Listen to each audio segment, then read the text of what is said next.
Okay, so this is what is this? How many podcasts have we done? I think this is number 6. Something like that. But anyway, we were having a chat with my dear stepdaughter Izzy the other day, and we said to her, so what do you think of the podcast? She went, yeah, great. And then she went, actually, do you want me to actually tell you what I actually think? Didn't she? And we were like, yeah, please. And then she had quite a lot to say, didn't she? First of all, she said they're too short. Which is remarkable, because we think we go on. Because we were really worrying. We were thinking, oh my God, we cut ourselves short because we think we're boring. And I suppose that's years and years of me being a live TV presenter, and you have to say things in a very quick amount of time. I must admit, when we're talking sometimes, I can see you in your head counting down to the advertiser's break. You do. I have to get everything into a soundbite. And what else did she say? She also said that we could go into things in more detail. She felt that because she knew us better than most, she knew that we were starting on a subject, and she'd be like watching them and go, because she knew what the story. Come on! She knew the story how was did a you bigger do it? story. Tell them how you did it. Tell them why you did it. Tell them the detail. And she was very. She was very. I mean, bless her. The thing with Izzy is that I think we should see it as a huge tribute. I mean, she really looks to us as a kind of. She's super bright. She's super articulate. She's very discerning. So we thought that we would take her notes and adjust the podcast for today, make it a bit longer, but we would really, really, really appreciate your comments if you're watching this on YouTube, or because I don't think you can leave comments on the podcast. Our friends have been having a nightmare. Everyone's been wanting to leave messages. You can't leave any messages on the audio podcast and audio. But they've been trying to rate it as well. But you can on YouTube. So we really, really do appreciate your comments, and we read them all together actually, and we talk about them. And we take heart from them, and we're interested in what's going on with you guys. And I think an ongoing conversation about relationships helps everyone with a relationship, doesn't it? So today we thought we would discuss in maybe a wee bit more detail affection. Is your partner affectionate enough? Or just what... Okay, so another tip that Izzy gave us was to ask each other more, didn't she? So when you hear the word affection, what does that mean to you? Holding hands, a kiss on the neck, sort of in any normal domestic or external setup, feeling comfortable to touch each other, not in a sexual way, but to be affectionate and to be warm and to be in touch with each other physically in some way, whether it be holding hands or putting one's arm around one's neck, say at the theatre or at a cinema, or having a grope. No, I'm joking. So that, in essence, is the perfect idea of what affection is. Yes. But I don't think you answered my question. Oh. Yes, that's like the textbook perfect thing of what affection is. But what does affection mean to you? What does it make you think? How does it make you feel, that word? What does it stir well, up? I mean, okay, I didn't realise you were asking for a deeper analysis of it. I just thought what is affection? I didn't mean what is the definition of affection in the Oxford Blooming Dictionary. I meant to you. That wasn't what I was giving. I mean, I think a lot. Affection is What does it mean? Like a table tosser, no, you didn't at all. What does it mean? No, but you sounded like you were deflecting, and you weren't going to actually. What does it mean to you? Because I think affection is an extremely complicated thing for many people. It can be all right in some parts of our relationship, in some of our relationships, like with our children or and then can be very complex with our parents, with our grandparents, with our lovers, with our husbands, with our... For me, there's so many different facets to affection, isn't there? I think affection... Yeah, so I get what you're saying. So I've given you a kind of textbook definition of what it might be. And we're all very pleased, aren't we? Do I get a tip? Yeah. Okay. I mean, in terms of what does it mean emotionally, I mean, it's probably the cement between the tiles, isn't it, of a relationship? It's the emotional cement between moments. I mean, one would often say, oh, they're not a very affectionate couple. You would say it in a sort of negative way. You would say that that's not a good thing. I mean, the inference is that if you're not affectionate, you're not in love. Well, a lot of people, if they say, if you say you're not an they're not an affectionate couple, or people say they're not affectionate, they'll often follow it with, oh, but I don't believe all of that in public and da da da da da. And I always think, is that true? Or is that one of you doesn't want to be affectionate? Or is it that you see affection too closely linked to sex and therefore it's a private thing? Yeah. I mean, I always saw my mum and dad hold hands. They still hold hands. Dad's 85, mum's 86. Yeah, they still hold hands. Aren't they? They'll have a cuddle, they'll have a giggle. And that was really lovely for me. My mum wasn't affectionate with me when I was growing up at all, and I think that's because she had a difficult relationship with her mum. So I remember making a very conscious decision as a child that I was going to be an affectionate person.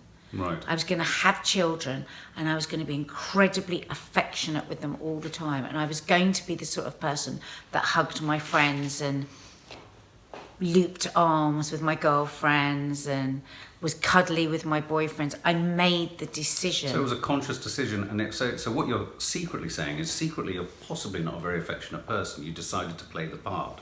No, I think I'm a deeply affectionate person, but because because my mum had a complicated relationship with her mum, she was unable to show affection. I always knew she loved me dearly, and I wanted affection from her very, very much, but she just couldn't do it.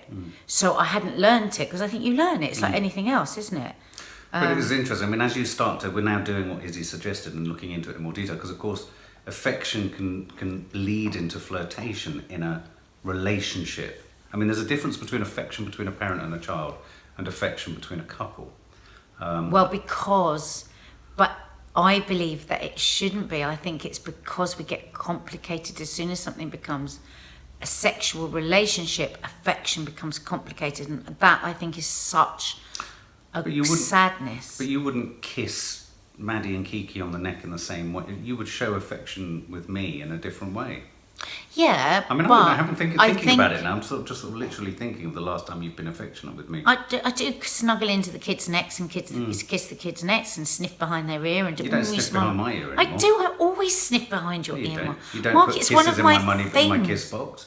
You say it's your thing. This is interesting. Now listen, in a minute, right? I've only just started, and don't you dare say to me I'm not affectionate with you. I'm not saying you're not affectionate. The last thing I'm saying is you're not affectionate, but I don't think you're as available to being affectionate as you like to think you are.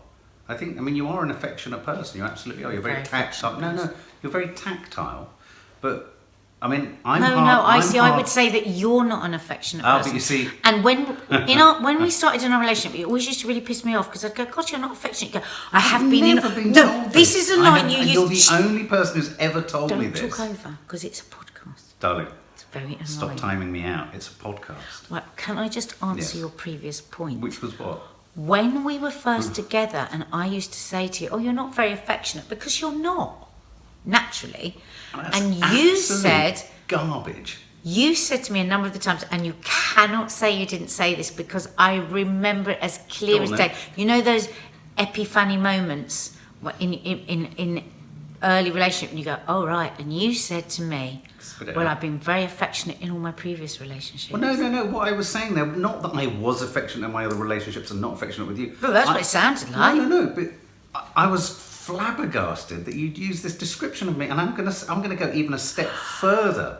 I'm gonna go even a step further and say that the perception that I'm not as an affectionate person as I can be and am, has become a truth in this relationship that I find I have to fight against. It's very rare that Did you hear what I just said? Yeah, I did, because and I'm answering it. But it's very rare. I'm not saying you're not an affectionate person, because you have huge affection, and there would be no time. Person.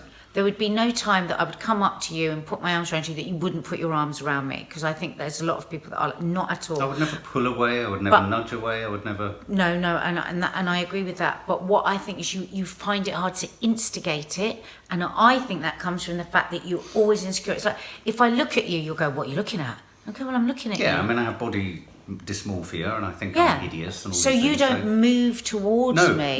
No, I agree. I always hold your hand. But I would argue that there were many occasions where I was affectionate, and I have been affectionate, and there are times where it feels like, and this is something we need to discuss maybe, is that you think that the affection is perhaps got a sexual bent to it, and it hasn't, and so consequently you're wanting to kind of not go there in a sense. No, that's not true. I want to stick on that at the moment, on the thing that I think that more generally, for me, I think that you find it harder to make them first move with affection. I'm not talking about sex, I'm talking about affection. Always, if I come to you and put my arms around you, say, give me a cuddle, you always will, and you are affectionate. And I know that you like affection. So I've said that wrongly if I said you're not, but you don't instigate it, you don't come up with your arms. Well, I mean... But you do, what I will say that I think you get confused a bit with sometimes, when I'm upset, if I cry, which isn't often, I'm not one of those people that's very good at that's not the point that I want to be hugged. It's really strange. Because people cry in different ways, don't they? When I cry, I quite often want to be on my own, or I just have to deal with it. And so you feel rejected if you go to hug me and I go, no. It's because I can't think. I get panicked if I'm upset and somebody hugs me. And I think sometimes those lines have got blurred. I think there's probably truth in the fact that on many occasions, certainly after stopping drinking, I think affection in a relationship is lubricated literally by alcohol, because you're not so self-aware, you're not so self-conscious. You can be at ease with each other a lot more when if you're just having a bottle of wine or a glass of wine. And I'm not talking about going out and getting and caning it, but I'm talking about just which I'm sure many couples. Half a glass of red. Precisely, it's out at the table. I feel grief-stricken is not too strong a phrase to say that we can't do that sometimes. And within that, I think it's a really useful tool. Having a glass of wine, to nuzzling up on the sofa, to feeling a little bit fizzy, and then you're off. In terms of just affection, I mean, nothing else beyond that, but just cuddling up. I do have huge issues of self-consciousness, and I think when I step towards you, and there are times when if I think about stepping towards you, I suppose I am thinking about, well, is there going to be a rejection in here somewhere? Am I not good enough? Am I this? Am I that? And all that kind of stuff. And I mean, I agree, but I mean, I think. Well, you see, that's very interesting, because that's what I was driving at when I said to you, what does affection mean to you? Because for me, part of what I expect you to say, what I believe affection can mean for you, is fear of rejection. Affection means fear of rejection? No, not that literally, but I think... Tied up in affection is the fear of rejection. Fear of rejection. So my struggle with being affectionate is about my fear of rejection. I know that. Yeah, I'd probably say that. I think there's something else which I'm very lucky, and I don't know if other men get this, but I have major issues with the affection that my mother showed me when I was younger, and I have major issues with that affection as a grown-up. It doesn't sit comfortably with me, and so... When you were a child, who was your favourite person to have affection from? My nan. Yeah. And was she very affectionate with you? She would give me huge hugs. Which broke you. Well, she'd say, I'm going to hug you. I love you so much I could eat you. At times I thought she would eat me. But no, there was great safety in her holding me. But at the same time, there was great distrust and mistrust of my mother's affection when I was a child. And I would say this to her, I'm not saying this, because... There was a lot of chaos. Well, there was a lot of chaos, there was a lot of alcohol, there was a lot of drugs. No one was in their clear frame of mind. She wasn't in a clear frame of mind. That's very frightening. No. And so consequently, I think it has been hardwired into me to perhaps approach affection with a bit of a... Oh, what is this? Is this trust? Can I trust this? Will I be rejected? Is it false? Is it based on... That's why I always had issues with us. We've talked about this, meeting and drinking, and drink being part of it. It's like, what part of all of that is the drink speaking? I mean, I suppose you could ask the question, for those couples that are sitting in front of the telly with a glass of wine being affectionate, how much of it is the wine and how much of it is feeling affectionate? Well, isn't it funny, because I don't attach alcohol to affection at all. No, but I think it's about self-consciousness. It's about... Yeah, but I don't have that self-consciousness about affection. I genuinely never fear that I'll be rejected with affection. From anyone? No. I know, it's quite remarkable self-confidence. No, it's not self-confidence. It's just that That's good. I think it's almost innocence more than confidence.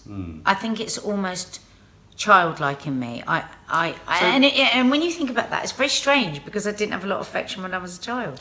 But I mean, I don't know if there is a contradiction in what you're saying. On the one hand, you're saying, is affection important to the success of a relationship? Then? Well, not for everybody.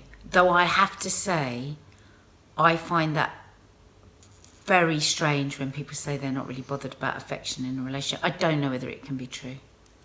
I think that they're... But you're telling me I'm a very unaffectionate person? No, I didn't. I corrected myself. I said, you're not... You are an affectionate person. You're very affectionate. You would always cuddle me if I cuddle you. You're snuggly. You're all those things. But you find it very difficult to instigate it because you have a fear of rejection. So I... at times in our marriage have stopped going towards you to be affectionate. And guys, this isn't about sex, this is clearly affection I'm talking about. And I've gone, because I do sometimes want you to just put your arms around me first. And I don't feel, I think that's probably been 80-20 in our marriage. But where it does fall into sex is there would be times where, would you be able to honestly say, hand on heart, that on the occasions that I have been affectionate, you could clearly say, oh, this has no sexual element to it? Hey? Am I, well, I mean, say I was to wander over to you at the stove and sort of give you a hug from behind and sort of, is the first thought, see, my thinking is that for women, the first thought that enters their head is, oh God, he's after something. Well, I do think that's the case with a lot of women, and a lot of my female friends will say to me, I've stopped being affectionate with my husband or my partner because I haven't got time, or I'm too tired. Not that necessarily they don't want them, and they think... Not only women don't have time, it's often said by women that they don't have time for anything. I mean, it's a real big... Yeah, no, but we're just talking... No, I'm just saying that, but a lot of men don't have time either. No, I was talking about the women that I know when they're talking about what happens. That. Obviously, this can be exactly the same for millions of men, but I don't really have a lot of male friends. Okay. All my information comes from other women. I don't talk to other men about anything. Yes, but sorry, you were saying that when they show affection... Yeah, so a lot of women that I speak to say that they do get themselves in this bit of a fug with affection, in that they want more affection because without affection, all the other stuff becomes very difficult if they haven't had affection. But also, to give affection, to receive affection, they often are worried that and then that's going to mean sex, and they don't want it, and they can't do it, or for whatever reason.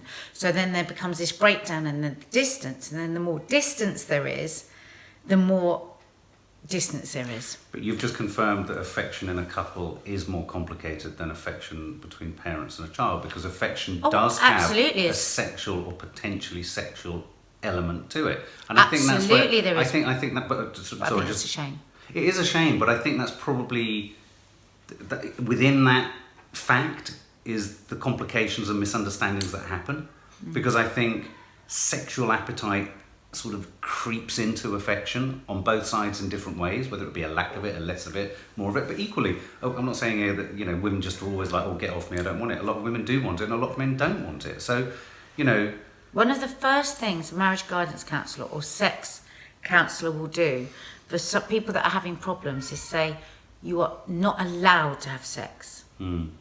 Take it out of the equation. No sex for a month or 6 months or whatever. And the reason they do that is so that couples can get back to each other in being affectionate, in being sensual and all those things without the worry about, does this mean sex? So one hug, then that means sex. And I know that loads of people this will connect with. And like I say, I don't have many men friends.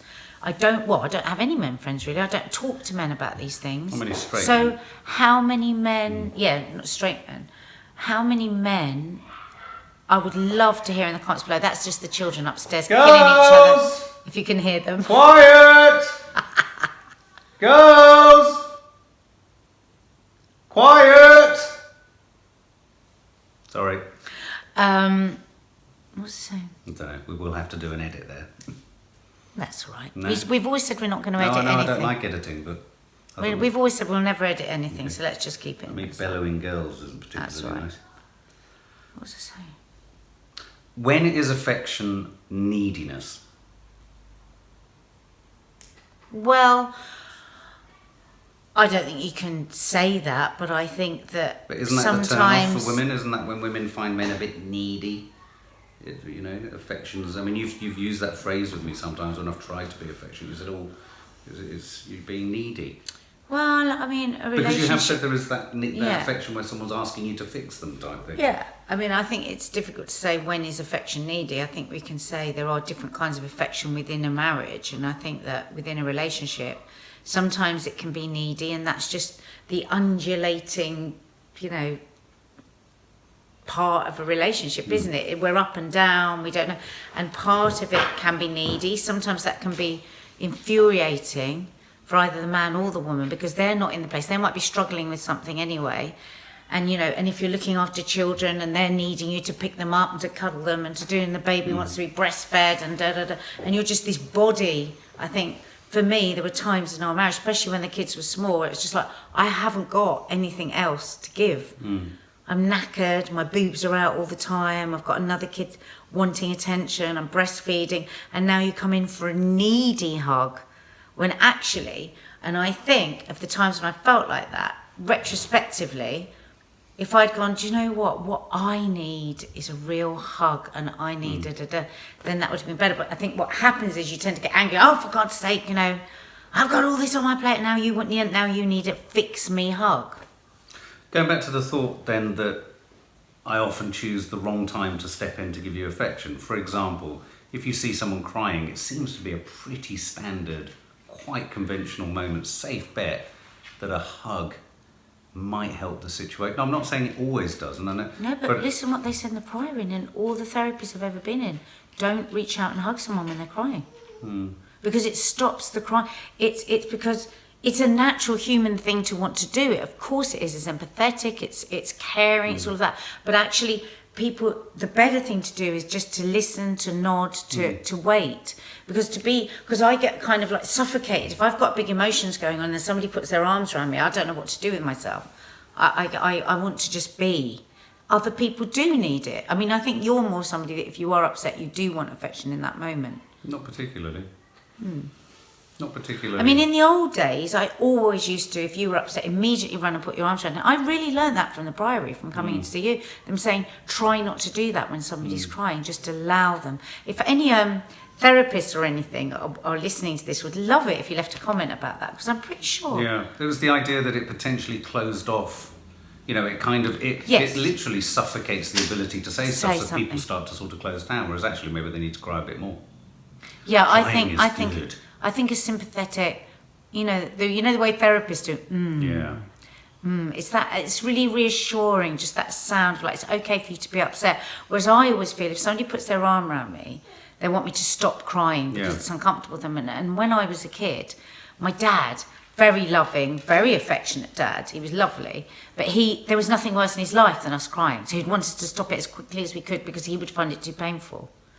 So what would you say to a woman who feels that her husband isn't affectionate enough? What do you do about it? Is there anything you can do about it? God, it's so difficult. I would always recommend that you just say, let's not have sex for a while and let's work on our affection. Take the sex out the again. Kicks in. Because I think that's where it goes wrong for a lot of people. Yeah.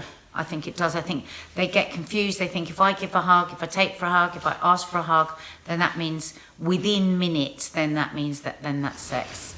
I would love people's comments on that, if you think that's true. Now we've got the dog. Now it's going to be one of those, let the dog out, Mark. I'll keep talking to the people. So if you're, man or woman, it'd be great to hear some men's comments on this as well. Because like I say, I have gay friends and I have women friends and I don't really have any straight friends. Male friends. Our male viewership and listenership, believe it or not, is going down. No. It's getting less and less. We haven't got any men listening. It's about 2%. But that's the problem, isn't it? Yeah. Why are women more likely to worry and to listen about relationship than men? Do you ever withhold affection? I only give affection if I want to. Are you ever consciously thinking? Because I think games are played with affection. No, I don't. In a lot of no, I'm not saying I don't. No, but I think games are played with affection Oh, I think in you're asking relationships. me. I'm not so necessarily saying you play games with them, but do you think that game playing happens around affection? I think there is this idea of, oh well, I'm not going to, and a briskness can creep in, and I think there are times in our relationship where we've been like this, been like that. No, but it's a upside down way of thinking about it, because I don't think, right, I'm going to withhold affection. No. Affection comes naturally when I feel loving, when I feel in a happy and safe place. Yeah. But I think people do withhold affection. I think parents do it with their children as well. Oh, I'm not going to give you. I don't know. I don't think that's right. I'm affectionate when I feel it. But there are many situations where we're not affectionate with each other because we don't, bizarrely, want to upset someone who's with us, who's either going through a difficulty in their relationship. There's a sort of respectful affection. I think that's nice, and I think that's being a human. If somebody's broken up, or if somebody's lonely, or if somebody's feeling very single, you don't sit there snuggled up holding her. And I'm not talking about kissing or anything. No.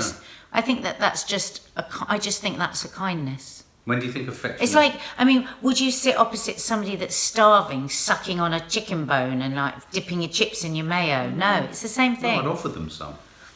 Well, that gets into a whole different ball game. Yeah. We've got a list here of things we were going to ask, wasn't it? How do you maintain affection across a relationship? Trust. You need a lot of trust. You need Put a lot of trust in a person when you offer them affection and you ask for them for affection back. I think you have to have a lot of trust, but I also think, it's almost a saying that's true for loving someone, is you have to be kind of brave. You have to be brave that, stepping into the space to be affectionate, to express your affection. And, and I think many times You need to really like someone. You need to really like someone. I think a lot of people don't. Yeah. Well, like each other. Well, we've had periods of time where we haven't liked each other, and affection, and then the thing is when affection. I'm in one at the moment where I don't like you that much. And then the thing is, you just become two chips drifting further. Drifting further away on a plate. Your sauce. just drifting away, and then it's really. I think the interesting question is to ask, how do you get back to it? If you've had affection in the beginning of your relationship and it's starting to drift through your marriage, how can you get back to that? And I think you have to take really small steps. Maybe it's not a great big hug, lying together on the sofa the whole time, swinging hands as you skip down the park, kissing and nuzzling each other's neck to begin with. It's just maybe very, very small steps. Maybe, if you're a man and it's your wife and she's I don't know, you pass by each other and you just gently just lay your hand or just a peck on the cheek, or maybe even a little note, just a simple something, oh, thank you for that, or I think you just have to take it slowly. If you've really drifted far apart, you've got to find your way back slowly. Well, here's a killer question. How could we both improve or change how affectionate we are with each other? What would you like me to do in a different way? I would like you to take the first step more with affection, and then when you do, don't do the thing that you do, which is go, see this, look, I'm being much better, aren't I, with my affection? I've moved to you first. Have you noticed how much better I've been being? Oh, God. That's what I would like, no comment on it. Well, because then I feel I then have to say, oh, well done, that's good, and then it breaks the magic. So I mustn't do that thing that the dogs do when they bring a ball and wag their tail and look at you and go, look at me, am I great? Tail wagging. But are there any things you would rather I do? Do you ever sort of think to yourself, I wish you bought me flowers? Is showing buying flowers affection? Can affection not be a physical thing? Can affection be thoughtfulness? I think I used to buy you a lot more flowers in the past. No, getting flowers is lovely, but I don't like. And I like really cheap flowers. I like daffs. I like something from the local shop. I don't like big fancy flowers. You see, for me, they're the kind of what I call the petrol station flowers. Yeah, not petrol station. Yeah. I'm leaving you a wide open goal here to kick the ball at. Yeah. What would you like me to do? I think that. It's difficult. Are we just talking about affection in the way that we know it, or are we talking about affectionate behaviour? And there's affectionate behaviour, isn't there? Like saying thank you, like being courteous. Everybody wants to be cherished. So I think if we think of the word affection / cherishment, And do you feel cherished? Yeah, Sure. I do. Do you? I think you're an amazing husband. Oh. Well, you're an amazingly supportive wife and lovely wife. And you leave lovely notes of a morning sort of saying, you know, love you, the missus, and all that kind of stuff. It's very sweet. At this point, we should get a bucket out and start vomiting. Yeah, but I mean, Can okay, so looking where we used to be, we used to do a lot of notes, we used to do a lot of that stuff. I used to love sending you cards and stuff like that. I've But stopped. if I'm honest, he hates it when I say this, when I say, can I be honest? All right. There were points in our relationship when those cards or those notes did become a bit... Sexual? No, what is it with you tonight? No, when they became a bit, I've written you this because I need to hear something back from you. Right. Oh, well, And that's so then I interesting. started to dread them a bit because I thought, oh God, now I've got to match back the same amount of Okay. feeling.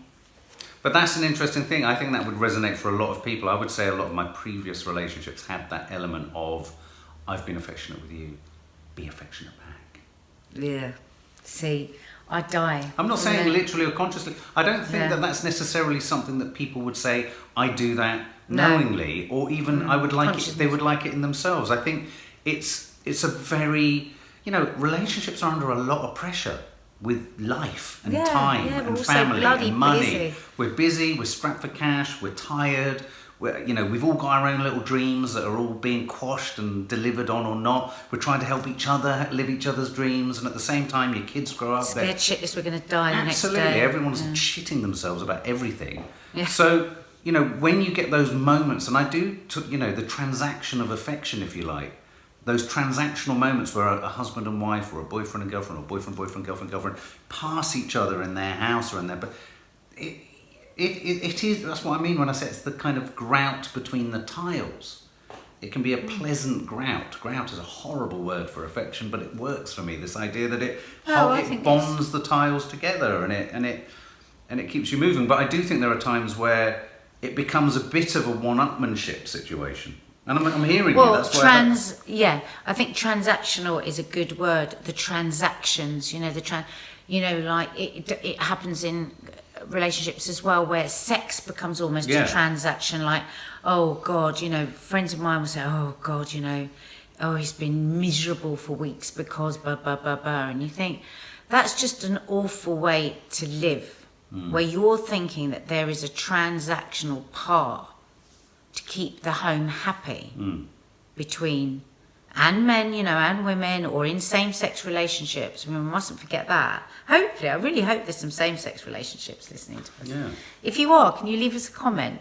Because, we mustn't miss that Well, the part majority out. of them will be women if they are same sex, Yeah. unfortunately. A lot of you may not know that Mark's mum was in a same-sex relationship through most of your childhood, wasn't she? From the age of 7. Yeah. So... Most of my early formative relationships were with lesbians. Well, not your relationship. No, not relationship. That's starting to sound weird No, now. I meant I thought I was a lesbian for many years. Why did you have to elucidate on that? And that's yes, most of my formative relationships with lesbians. It sounded like your mum was a lesbian, she had her lesbian lover, and then you were having an affair with her lesbian lover. Well, the first naked woman I ever saw was a lesbian. Lover of your mother. Lover of my mother. I wish you were more affectionate. That's an interesting one. Do you want me to be? That was so rubbish. Do you want me to be Mark, fiercely honest? Would you like me to ask you a question? Would you like? Yeah, you weren't going to invite that one. I was actually. No, you weren't. Well, No. I would like you to give me more you affection. weren't going to ask the question. So is this why you were so open to hearing everything and ask me a question so that you could Yes. so I could say all my stuff and then you get going yeah. What? So do you think you're affectionate enough? Well, what do you say when you mean affectionate enough? Affectionate enough for myself within my relationship, and affectionate enough with you. I feel that I make the first move enough, and I feel if there were more first moves made back, there would be more affection for it would multiply. Whereas I do get weary of being the first one. So being affectionate isn't just a natural occurrence; it's a decision. Because I think there's a lot of pressure for Well, I couples think to think that they I should think just be there's both. affectionate. No, I think there's both. I think sometimes you have to think. You have to think. Like sometimes I look at you and I think, oh, Mark looks really like he needs a hug, or I haven't given Mark a hug for a while, and I'll go over and I'll give you a hug. And so that's a decision. And then there's just the hug where you just naturally just give a hug. You can't have one thing or the other. You can have a mixture of all kinds. If people are watching this and they're struggling with levels of affection, what advice would you give? I mean, You've already asked me that question. No, I said no. start small and then build. I've been off on it for ages. But do you think it's different for men than it is for women? How do I know? I'm not a man. I God know, knows but- what goes on in a man's I mind. know, but haven't us got men brain- are reminded eternally that we need to know what's going on in a woman's mind. And if we don't get it right, God Almighty, we hear about it. Yeah, but we know you're never going to get it right. Yeah, but you don't know how much we're trying. Anyway, I thought you wanted to ask me a question about affection. You said you Well, I don't feel did. like You you're just getting kind of enough. battered it away in that manner Well, that so you why- do, which is kind of like, I'm absolutely happy with what I am. Yeah, but I'm absolutely happy with what you I've have got. admitted that you are nervous about being an instigator of you've affection, and then you turn around and gone to forced me. an You don't admission give... out of me. Sorry. You forced an admission out of me. I made a realisation in the process of this podcast quite early on that I probably don't step into the realm of being affectionate as comfortably or confidently as I perhaps should or could. But then you said to me, I don't think I get enough affection for you. How can you say that? Why does it only lead? Why should an increase in our affection only come from me stepping Hang in on, a bit more? because if I'm the one that steps forward the most, if there wants to be an But that's increase my in point. I affection, don't think you step forward as much as you think you do. Going back to these. It's very annoying for a podcast. Sorry. Well, go on then. I forgot what I was saying now. Go on. If you have admitted that you are the one that doesn't step forward enough, then you are also admitting that I'm the one that steps forwards more. So if you're not getting enough affection, then you've got to step forward more, not me. Okay, well, there we go. I think we've resolved the problem.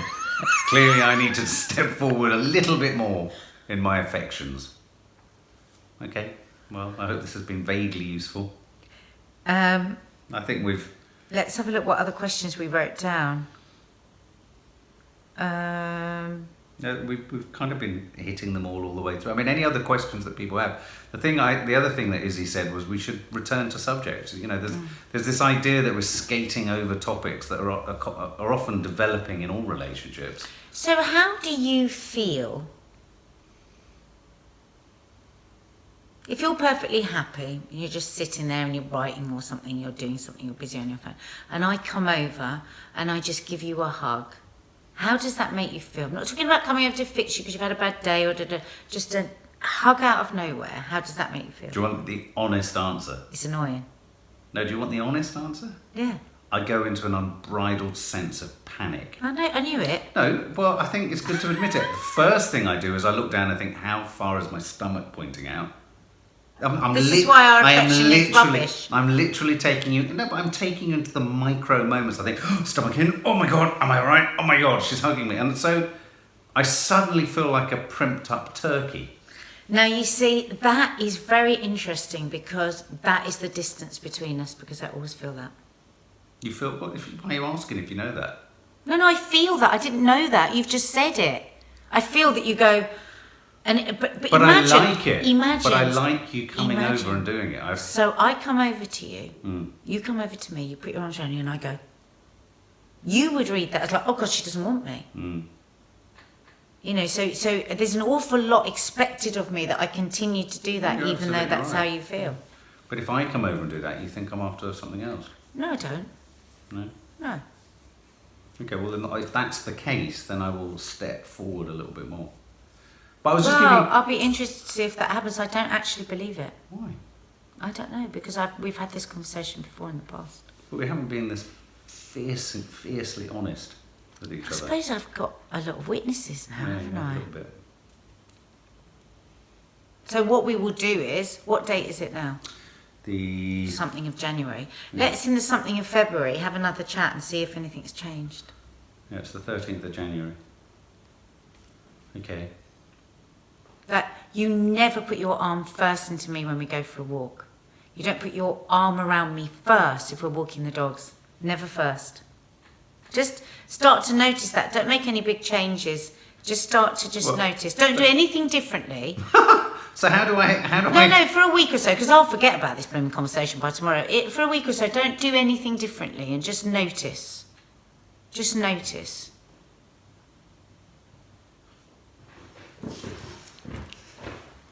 Put your arm round. Oh, he's going to come into my lens. Coming into your shot.